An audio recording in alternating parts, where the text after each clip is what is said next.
Бұл ана қарбызды кесіп қойып, баласын жеуге шақырады. Баласы жүгіріп келіп, қарбызды асыға жеп қояды. Тұқымы ішіне кетіп қалып, көп ұзамай, ішінен гүл қаулап өседі. Ертесіне оянса, оның төсегі жапыраққа толып кетіпті. Тісін жуайын деп жатқанда, мұрнынан өсімдік сабағы шығады. Ол оны жұлып алып, шошып кетеді. Ал сабақ үстінде мұрнынан тоқтаусыз қарбыз сабағы қаулап шығып, мұғалім оған оратылып құлақ қалады. Ашуланған мұғалім баланы сыныптан қуып жібереді. Директорға барғанда, ол баланың мұрнындағы сабақты жұлып алады. Сол сәтте мұрнынан тоқтаусыз қарбыз шырыны аға жөнеледі.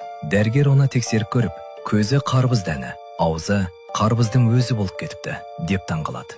Дәрігер баланың денесін кесіп көрейін дегенде, бала шошып қашып кетеді. Ол қарбыз қарнымен пингвинше сырғанап, жүгіру жарысына барып қосылады. Жарыс жолында домалай жөнелген бала бәрін басып озып, бірінші орын алады. Осы кезде ол толықтай үлкен қарбызға айналады. Соңында ол әткеншекке мініп, қатты айналғаны сонша ұшып кетіп, жерге соғылады. Қарбыз бөлшек-бөлшек болып жарылып, жан-жаққа шашырайды. Ал айналасындағы балалар болса, тәтті қарбызды таласа тармаса жей бастайды.